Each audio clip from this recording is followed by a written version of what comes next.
Paz, Senhor, meus irmãos. Louvado seja o nome do nosso Deus. Abre comigo a sua Bíblia em Efésios. Domingo, o pastor Osmar até comentou que nós vamos fazer aqui um estudo nas quartas-feiras sobre o cristão e a política. E permitindo o Senhor, nós começaremos quarta que vem, porque eu estou nessa sequência de estudos da carta aos Efésios com os trabalhadores do CID, e é oportuno, porque a sequência pode sim ser fragmentada da forma como estamos fazendo, que a gente continue dando sequência a essa carta, para conseguir finalizá-la, permitindo Deus, até segunda-feira na oração do CID. Então, você que está conosco, segura aí. Eu já disse a vocês que começar o estudo do livro da Bíblia, de um livro da Bíblia inteiro como esse, é como se preparar para uma grande viagem. E nós estamos aqui mergulhados em Efésios, e tem sido um tempo muito precioso. Eu já disse a você que essa é, sem dúvida, a carta mais importante sobre doutrina da igreja do Novo Testamento. É o que nós chamamos na teologia de eclesiologia. Essa carta tem características muito fundamentais, a gente já falou sobre elas aqui. Paulo foi o pastor dessa igreja, foi quem plantou essa igreja. A cidade de Éfeso era uma das cidades mais importantes da Ásia Menor, tinha aproximadamente 300 mil habitantes, e ela possuía, ou era nela que ficava, uma das 7 maravilhas daquele tempo, que era o templo à deusa Diana, considerada a deusa da fertilidade. Então isso atraía pessoas do mundo inteiro até Éfeso, por causa desse templo. Porém, a Bíblia vai dizer que o evangelho prosperou em Éfeso, a ponto de pessoas irem para as praças públicas, queimarem os seus livros de feitiçaria, dando agora glória ao Deus vivo. E o capítulo vai entrando nessas entranhas. Então, o que acontece? Paulo fica 3 anos em Éfeso, sai de lá, vai para Jerusalém, onde é preso em Cesareia. Porém, como ele era cidadão romano, ele apela para César, e César então o leva para Roma, de onde ele escreve essa carta. Então Paulo está preso, ele está entre algemas. O pastor da igreja de Éfeso, por essa ocasião, era Timóteo. Se você não sabe, depois de Timóteo, quem pastoreia essa igreja é João, mas nessa ocasião, quem era o pastor era Timóteo. Então Paulo está escrevendo para uma igreja que ele conhecia, mas muito mais que isso, para uma igreja que ele plantou. E no capítulo 1, ele vai falar da obra de Deus, o Pai, que o Senhor nos escolhe, nos chama, muda o nosso nome. Ele vai falar da obra do Filho, que é o Cristo que nos redime, nos transforma. E o sacrifício dele nos dá entrada para o céu. E ele vai falar da obra do Espírito, que é o consolo, o carinho e o convencimento desse Espírito que em nós opera. No capítulo 2, Paulo faz um alerta à igreja, e ele vai falar como é que o pecado trabalha em nós, a obra do pecado contra nós. Depois ele vai dizer que Deus faz uma obra por nós, faz uma obra em nós e faz uma obra através de nós. E nós estudamos tudo isso, e no final do capítulo 2, ele vai falar da preciosidade de todos nós gentios termos sido enxertados na família de Deus, uma vez que isso só foi possível mediante o sacrifício do Filho. Todos nós estávamos antes mortos nos nossos delitos e pecados, e a salvação, ela era somente para o povo selecionado, chamado Israel de Deus, o povo judeu. Porém, em Cristo, houve uma unidade. Você e eu, que somos gentios, fomos enxertados nisso. Ele começa no capítulo 3, ontem a gente estudou sobre isso. Paulo vai falar da vocação dos gentios, ele vai falar do próprio apostolado, mas ele vai falar do grande mistério que ele recebeu para pregar. E eu conversava ontem com os nossos trabalhadores do CID, que a conotação de mistério aqui na Bíblia não é esse mistério que às vezes a gente vê, né, no meio pentecostal dizendo é mistério, como algo oculto, ou algo que tem um caráter até um pouco esotérico, ou algo que está não revelado. Não é isso. A ideia do mistério aqui é algo precioso que o próprio Deus entrega para que Paulo verbalize e fale. Então o mistério que Paulo portava não é um mistério oculto, mas é um mistério revelado. E qual é esse mistério? Que o sacrifício de Cristo nos reúne como igreja. E agora no final do capítulo 3, a partir do verso 14, nós temos aqui a oração mais ousada da história. Nós temos aqui a oração mais poderosa da história. Então eu quero ler com você Efésios 3, a partir do verso 14, diz assim a palavra de Deus: por essa causa, qual causa, meu irmão? Tudo que ele falou até agora, tudo que ele tinha falado, a salvação que chega aos gentios, a obra do Filho, a obra do Pai, a obra do Espírito, nós que somos agora chamados por ele, o papel da igreja. Então ele vai dizer: por essa causa eu me ponho de joelhos diante do Pai, de quem toda a família nos céus e na terra recebe o nome, para que segundo as riquezas da sua glória vos conceda que sejais corroborados com o poder pelo seu Espírito no homem interior, para que Cristo habite pela fé nos vossos corações, a fim de que, estando arraigados e fundados em amor, poderdes perfeitamente compreender com todos os santos qual seja a largura e o comprimento e a altura e a profundidade, e conhecer o amor de Cristo, que excede todo entendimento, para que sejais cheios de toda a plenitude de Deus. Ora, aquele que é poderoso para fazer muito mais abundantemente além daquilo que pedimos ou pensamos, segundo o seu poder que em nós opera, a esse, glória na igreja, por Jesus Cristo, em todas as gerações, para todos sempre. Amém. Vamos orar? Senhor, nós bendizemos o teu nome. Pai, te agradecemos pelo privilégio de podermos prestar culto ao Senhor nessa quarta, Pai. A maioria de nós, depois de um dia cansativo de trabalho, mas que santo privilégio, Pai, é poder te cultuar, vir até a tua casa, entregar ao Senhor o nosso louvor, a nossa adoração, render ao Senhor honra, glória, sermos por Ti renovados, por Ti fortalecidos, por Ti encorajados. Obrigada, Senhor, muito obrigada. E nessa hora, Pai, o meu pedido é que o Senhor continue falando conosco. Ó Pai, se revela a nós por meio da Tua palavra bendita. Nós sabemos que ela é poderosa, Pai, poderosa para curar, operar, dar discernimento, dirigir, renovar. E o meu clamor é que a exposição da Tua palavra possa fazer isso de acordo com a necessidade de cada pessoa que o Senhor mesmo trouxe aqui. Quanto a mim, Deus, mais uma vez eu confesso a minha completa dependência do Senhor para ministrar a Tua palavra. Ó Pai, que somente a Tua voz seja ouvida aqui no nosso meio. Fala com o Teu povo, Senhor.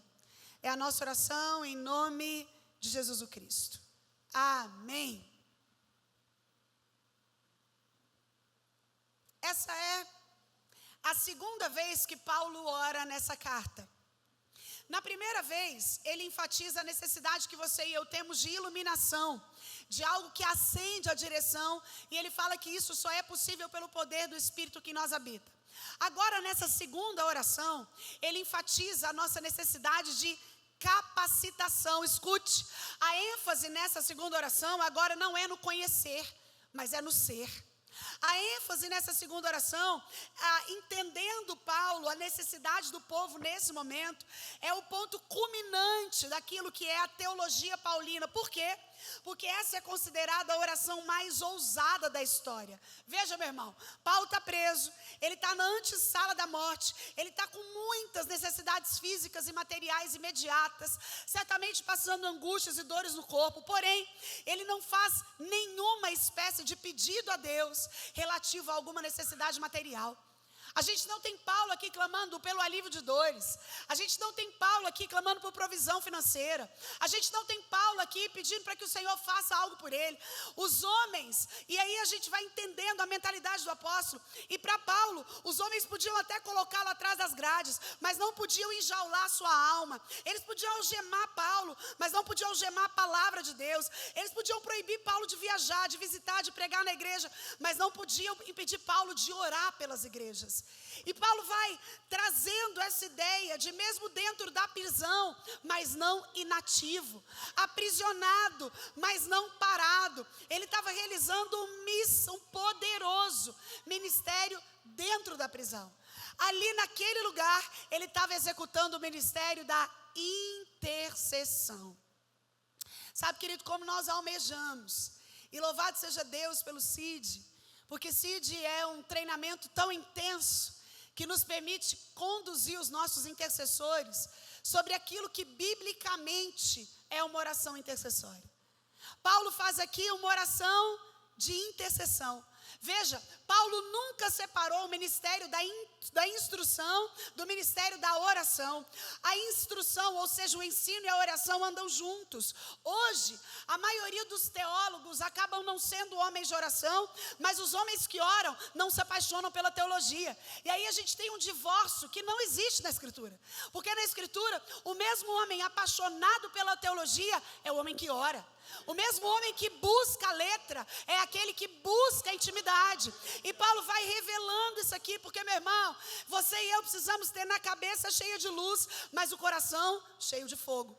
Então Paulo vai construindo isso. E aí lá no começo, já no versículo 14, ele vai fazer o que eu chamo de preâmbulo da oração, o início da oração. Então ele começa o verso 14 mostrando uma postura de reverência. Olha como ele fala: por essa causa eu me ponho de joelhos. Escute, os judeus normalmente oravam em pé, mas Paulo aqui se coloca de joelhos. Tem uma frase que diz que um santo de joelho enxerga mais longe do que o maior filósofo na ponta dos pés. O que eu quero que você entenda é que há uma postura de oração. E eu não estou falando só do corpo. Eu tenho um pouco de dificuldade com a irreverência que às vezes a gente tem no meio do culto público. Ei, querido, se nós tivéssemos a clareza do que um culto como esse é, nós seríamos infinitamente mais centrados. Paulo não gosta da ideia da irreverência da oração. E ele para tudo para dizer, há uma postura. E a postura dele revela a reverência. Sabe, irmão, quando você e eu nos colocamos de joelho, o céu se move, o inferno treme, coisas novas acontecem na terra. Porque quando o homem trabalha. Mas ouça, quando o homem ora, Deus trabalha. Existe uma diferença de trabalho quando a oração é enxertada na minha e na sua história. E Paulo aqui nesse preâmbulo da oração, ele vai revelar uma postura de reverência. É quem tem a noção de para quem está falando. Deus não é como você e eu, que conversamos uns com os outros na mesma linha.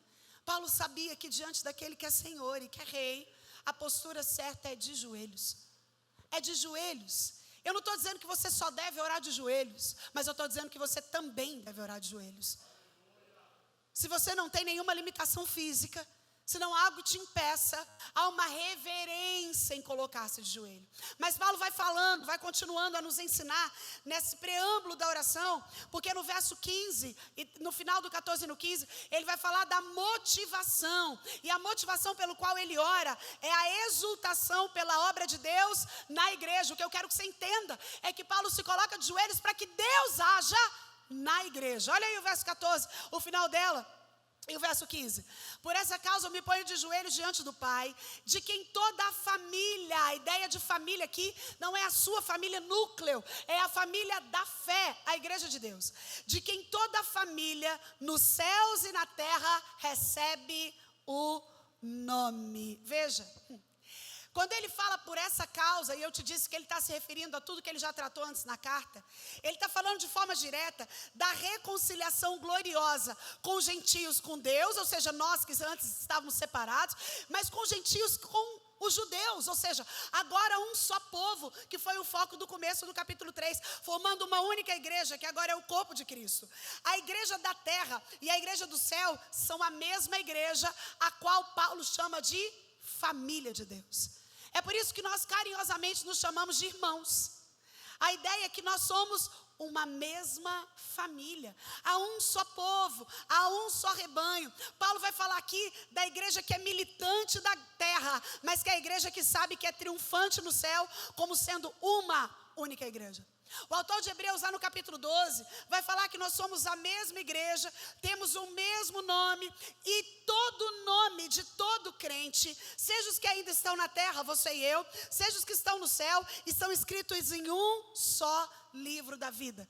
Estão pregados no peito de um único sumo sacerdote, Jesus Cristo o justo. Ele se refere a Deus como nosso Pai. E ele vai dizer, nele a gente tem confiança, nele a gente tem intimidade, nele a gente tem acesso, nele a gente tem ousadia, que é o que ele falou no verso 12. Olha aí o verso 12, volta um pouquinho. Em Cristo temos ousadia e acesso a Deus com confiança mediante a fé nele. Sabe o que Paulo está dizendo? A igreja precisa aprender a usar essa arma que é a oração.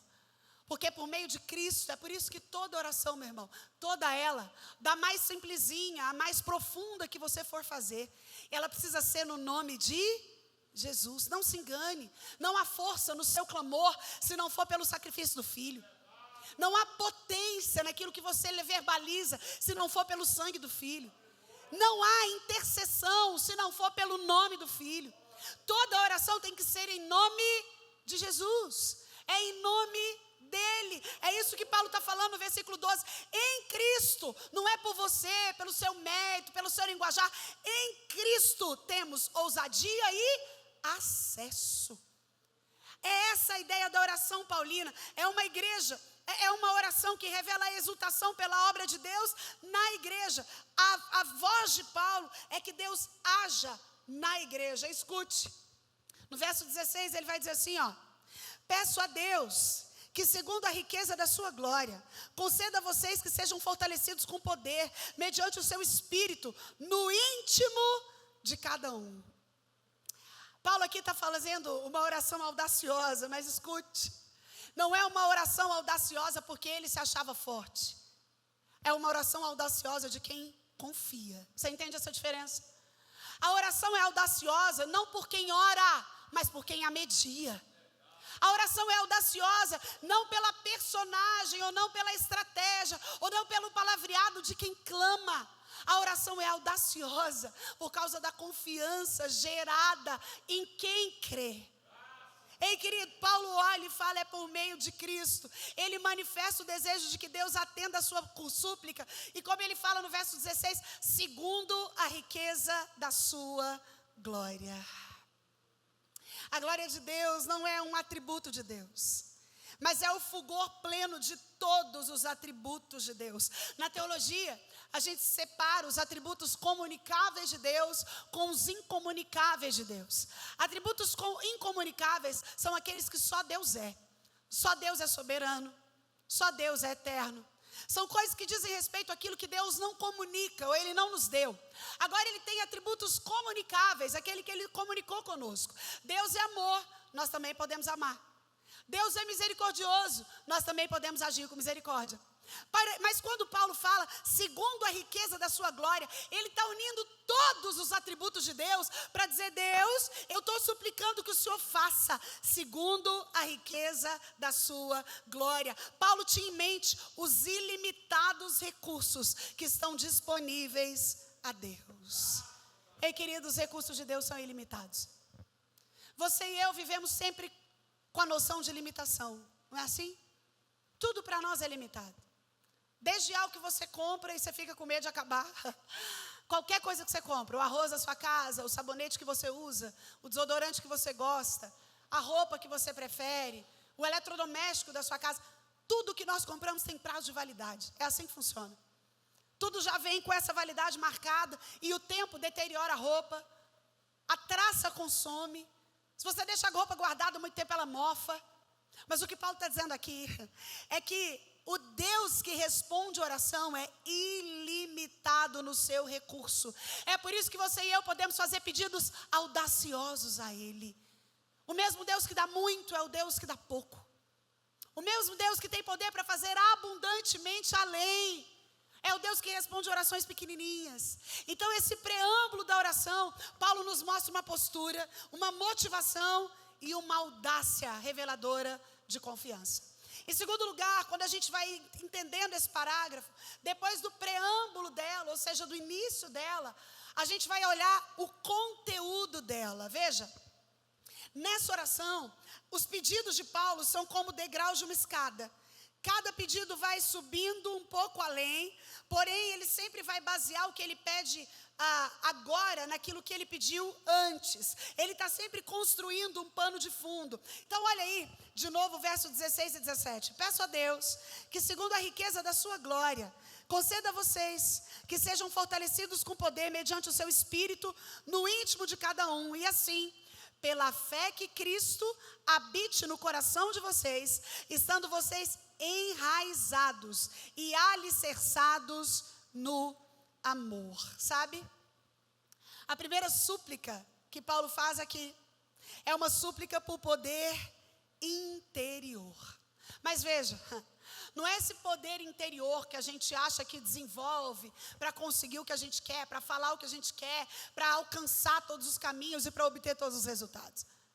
A ideia de Paulo aqui, com a súplica pelo poder interior, é o entendimento de que a presença do Espírito na vida de alguém é a evidência da salvação. Foi ele mesmo quem disse isso aos Romanos. Mas o poder do Espírito é a evidência da capacitação para a vida. Escute o que eu vou te dizer. É o Espírito vivendo em você que evidencia a salvação. Ou seja, quando você é salvo, na sua vida há fruto do Espírito: amor, alegria, paz, paciência, bondade, benignidade, mansidão, domínio próprio. Isso significa que você é salvo. Mas escute, somente o poder do Espírito operando em você te capacita para viver.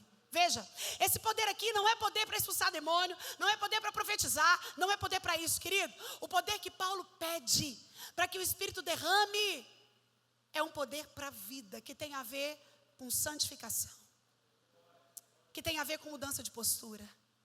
O que Paulo está dizendo é: Senhor, nós agora que estamos em Ti, necessitamos do Teu poder para fazer mudanças que sozinhos nós não conseguimos.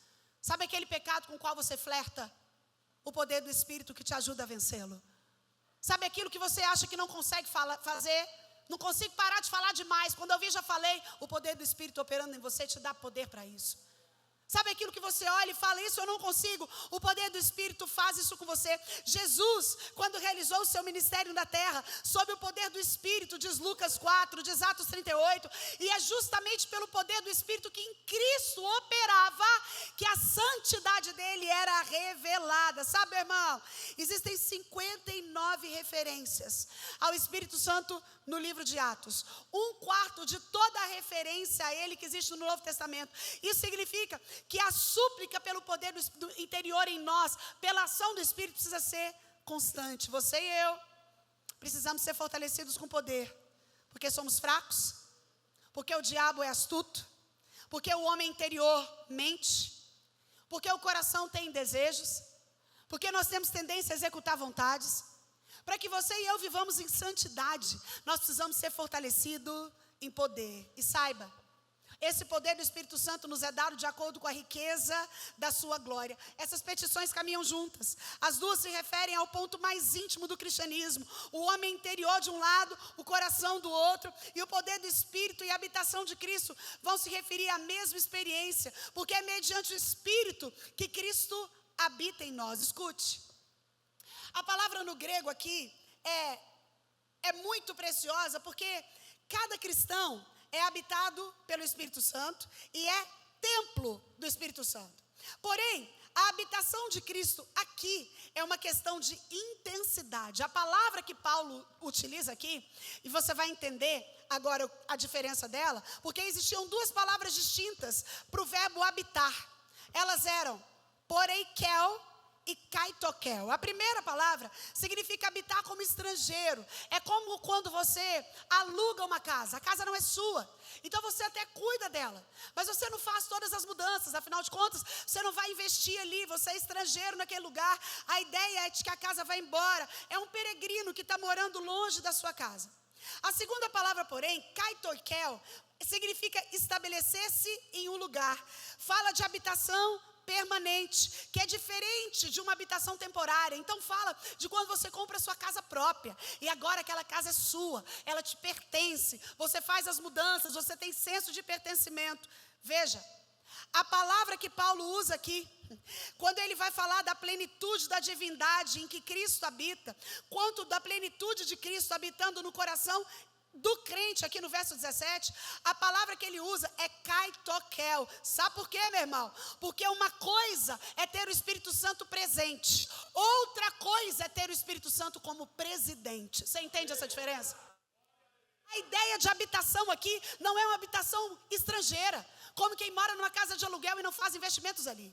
A ideia é que o Espírito Santo em nós habitando é quando você compra a sua casa própria e nela você faz transformações, mudança, investimento. A diferença é que muitas vezes você e eu até temos o Espírito Santo presente, mas ele não é presidente. Ele não domina. Ele não é o governador. Não é ele quem sustenta, não é ele quem dirige. Meu irmão, uma coisa é ser habitado pelo Espírito, outra coisa é ser cheio do Espírito. Uma coisa é ter o Espírito residente, a outra é ter o Espírito presidente. E a ideia paulina aqui, o verbo que ele utiliza no grego, é essa ideia de habitação permanente. Ô querido, quem é você? O Espírito na sua vida é residente ou permanente? O Espírito de Deus na sua história só te habita ou te enche? Nessa oração, Paulo vai dizer, nós precisamos, olha o verso 17 de novo, e assim pela fé, que Cristo habite no coração de vocês. Não é uma habitação transitória, não é uma habitação estrangeira, é uma habitação definitiva. É esse Espírito como presidente, é alguém que não sai do lugar. O coração do crente é o lugar da habitação de Cristo, é onde Ele está presente, não só para te consolar, não só para te animar, não só para interceder por você, mas para reinar. Você entende essa diferença? O poder que nós precisamos de Cristo é para que Ele reine sobre nós, porque onde Cristo reina eu diminuo, onde Cristo reina eu desapareço. Agora, quando eu quero o Espírito só para me animar, só para me provocar sensações, só para lutar em meu favor, ele até reside, mas ele não preside. Ele ainda não é o presidente, apesar de ser residente. O Espírito é o que na sua vida, meu irmão? Paulo está falando na vida da igreja, o Espírito não pode ser só residente, ele precisa ser presidente. Na vida da igreja, não basta o Espírito Santo ser alguém hospedado. Ele precisa ser aquele que tem a chave, que abre e fecha. Essa é o sinal, esse é o selo de que Cristo está no nosso coração. E veja, a ideia paulina aqui, resgatada por ele mesmo quando fala aos Coríntios e depois aos Gálatas, é de que onde Cristo está presente, algumas coisas não podem estar. Onde a igreja em que Cristo está presente, algumas coisas não podem estar. Quer saber a lista? Depois você lê lá, Gálatas 5, 24, 1 Coríntios 6, 2 Coríntios 6, 17 e 18. Você vai entender que onde Jesus está, onde Cristo está, onde o Espírito Santo está, existem coisas que precisam sair. É para esse poder que Paulo apela. É para isso que ele chama. É esse o convite que ele faz de joelhos. Depois ele traz uma segunda característica aqui, nessa oração. Depois de pedir por essa súplica, por poder interior, ele faz uma súplica por aprofundamento no amor fraternal. Olha a parte B do verso 17. Estando vocês enraizados e alicerçados em amor. Olha como isso é precioso. Para que Paulo pede poder para o Espírito e plena soberania de Cristo em nós? O que Paulo está pedindo aqui é para que os crentes sejam fortalecidos para amar. O que Paulo está falando nessa nova comunidade agora, que a igreja de Éfeso se torna, é que o amor é a virtude mais importante. Mas veja, você e eu não temos a capacidade de amar de forma individualizada. Se o Espírito que é amor não habitar em nós, nós não conseguiremos amar. Essa não é a única vez que a Bíblia fala disso. Nos evangelhos, o próprio Jesus falou, e nisto saberão que sois meus discípulos. Em fazer por sinal? Em profetizar? Em falar em muitas línguas? Não. Em viver avivado? Também não. Jesus vai dizer, e nisso saberão que sois meus discípulos, em vos amardes uns aos outros. A principal característica de uma igreja cheia do Espírito é que essa igreja sabe amar. Essa igreja revela amor. Paulo usa aqui duas metáforas para expressar a profundidade do amor. Uma botânica e outra da engenharia, outra é arquitetônica. As duas enfatizam a profundidade contraste com a superficialidade. Então Paulo vai dizer que a gente deve estar tão firme como uma árvore e tão sólido como um edifício. É lindo ver como a poesia paulina transcreve tudo aquilo que Cristo quer que nós entendamos. A ideia é que o amor deve ser o solo em que a vida é plantada, mas também o fundamento em que a vida é edificada. A árvore plantada só cresce se o solo é fértil. E o edifício só se sustenta se a base é bem feita. Paulo vai dizer que tanto um quanto o outro são amor. Ei, querido, você é alguém que sabe amar. Eu não estou perguntando de amar quem ama você de volta, porque esse amor é fácil de ter, né? Hoje ainda eu conversava com uma pessoa e dizia que a igreja sempre será, escute isso, a igreja sempre será o lugar onde nós vamos conviver com pessoas que, se fôssemos escolher, nós não íamos querer conviver com elas. Não se engane. Qualquer igreja que você chegar vai ter gente assim.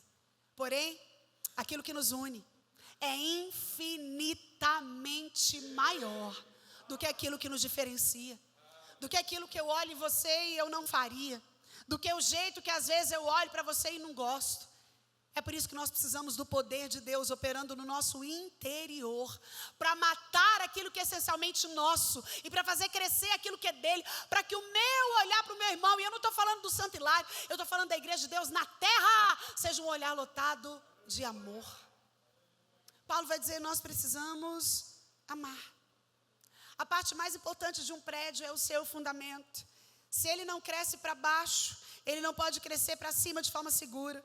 As tempestades da vida vão provando se as nossas raízes e se o fundamento da nossa vida são profundos. Mateus 7:24 vai dizer isso. E aqui Paulo está falando, eu te peço de joelhos, que o Senhor enraize, que o Senhor me faça alicerçado em amor, estando vocês, a parte B do verso 17 é lindo demais, estando vocês enraizados, eu te disse que esse é um termo da botânica, de alicerçados, esse é um termo da construção, da engenharia, em amor, ambos falam de base.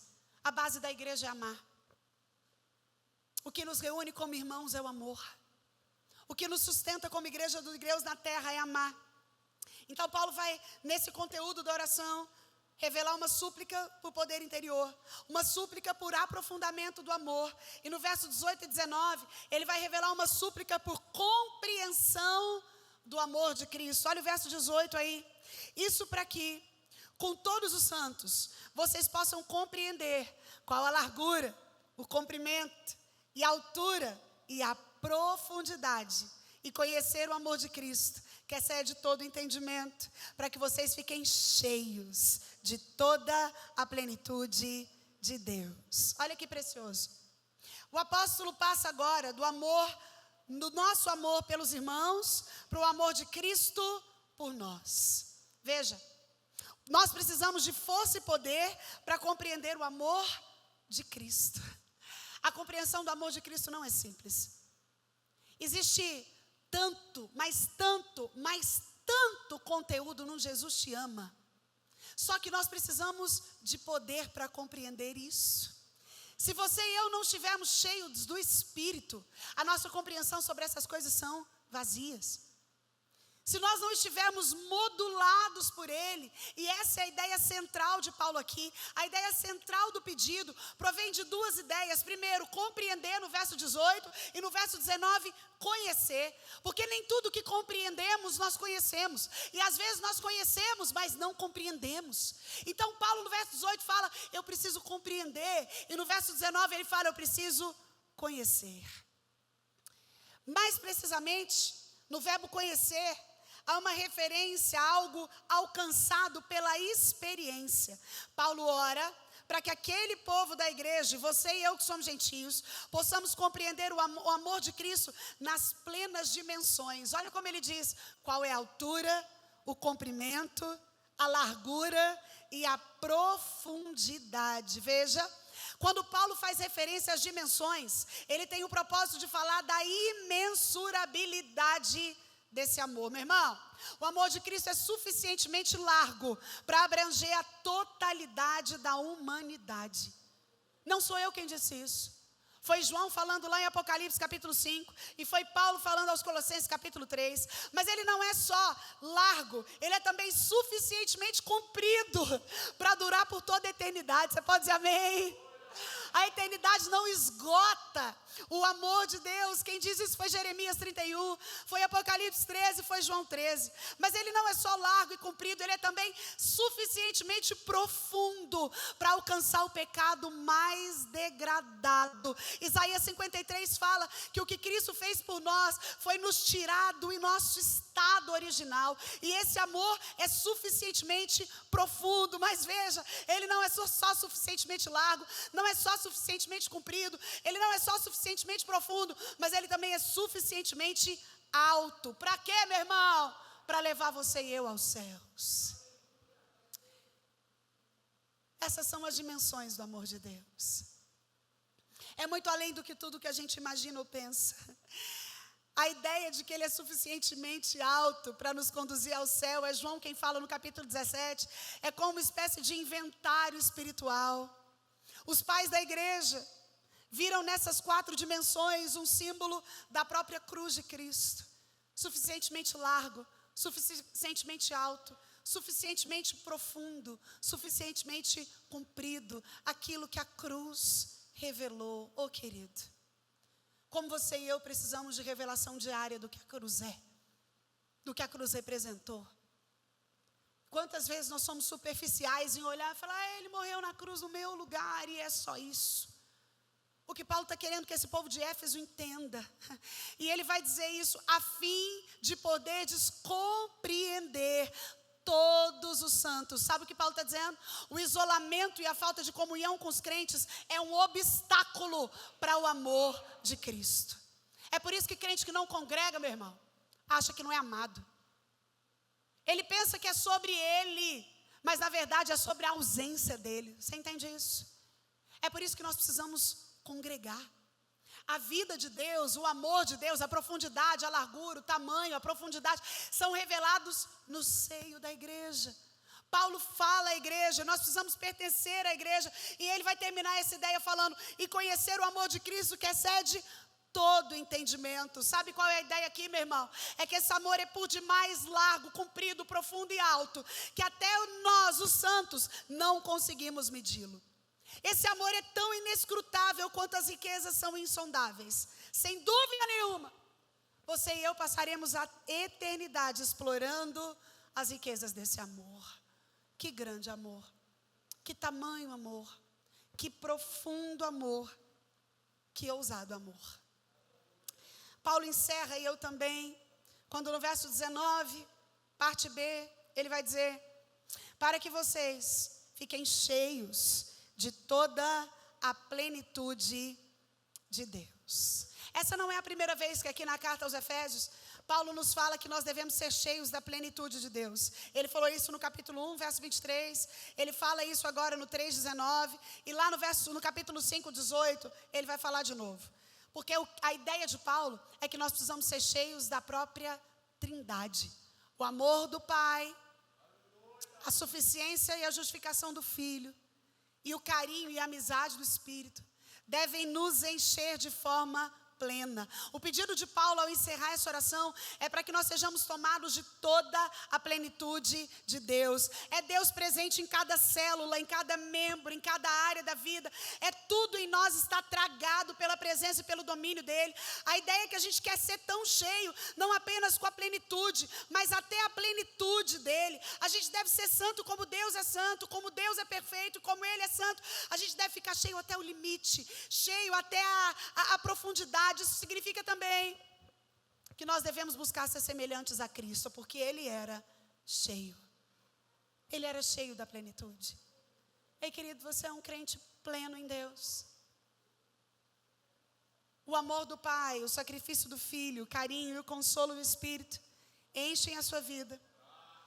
Quando a gente tiver alcançado a plenitude de Cristo, então a gente terá chegado a esse limite. Paulo conclui a oração no verso 20, nos lembrando, olha o verso 20, ora, aquele que é poderoso para fazer, esse é o versículo que a gente gosta, e talvez seja o mais conhecido dessa oração, aquele que é poderoso para fazer infinitamente mais do que tudo quanto pedimos ou pensamos, conforme o seu poder que opera em nós. A Ele seja a glória, na igreja, em Cristo Jesus, por todas as gerações, para todo sempre. Amém. E na conclusão dessa oração, Paulo vai nos lembrar o povo de Éfeso, e agora, 2000 anos depois, a mim e a você, da capacidade que há em Deus de responder orações. Amém? Nós já cantamos sobre isso hoje. Deus não rejeita oração. Oração é alimento. A capacidade de Deus de responder orações é declarada por Paulo de um modo dinâmico, numa expressão que ele vai compondo em 7 etapas. Primeiro ele vai dizer que Deus é poderoso para fazer, porque Ele não está ocioso, nem inativo, nem morto. Depois ele vai dizer que Deus é poderoso para fazer o que pedimos, pois Ele escuta a oração e Ele responde a oração. Depois ele vai dizer que Ele é poderoso para fazer o que pedimos ou pensamos, ou seja, até aquilo que você não verbaliza, Ele conhece dentro do seu pensamento. Depois ele vai falar que Deus é poderoso para fazer tudo quanto pedimos ou pensamos, porque Ele sabe de tudo e Ele tudo pode realizar. Depois ele vai dizer que Deus é poderoso para fazer mais do que tudo que pedimos ou pensamos. Escute, as expectativas e o realizar de Deus são muito maiores do que os nossos. Ele faz abundantemente além, infinitamente mais. Ele é poderoso para fazer muito mais, infinitamente mais, porque Ele é o Deus da superabundância. E Paulo nos ensina como uma boa oração deve ser finalizada. Ele termina com o que a gente chama na teologia de doxologia. Doxologia é fazer isso que ele fez no verso 21. A Ele seja a glória na igreja e em Cristo Jesus, por todas as gerações, para todo sempre. A ideia é que nada poderia ser acrescentado a essa oração de Paulo, senão essa doxologia. O que é essa doxologia? A Ele a glória. Depois de declarar tudo que Deus é e tudo que Ele realiza, ele termina dizendo: a Ele a glória. A esse Deus que tudo faz, a esse Deus poderoso para fazer abundantemente além, a esse Deus que faz infinitamente mais, a Ele a glória em Cristo Jesus por todas as gerações, para todo sempre, querido. E Paulo encerra trazendo esse lembrete para mim e para você, Igreja do Senhor, em 2024. A Igreja do Senhor é a esfera onde a glória de Deus se manifesta. Ser igreja e não manifestar a glória de Deus é uma incoerência. Ser igreja e não manifestar a glória de Deus é uma incoerência. Para todo sempre, por toda a eternidade, a Ele a glória. É assim que a oração mais ousada e mais potente da história finaliza. Você pode fechar os seus olhos, em nome de Jesus, querido.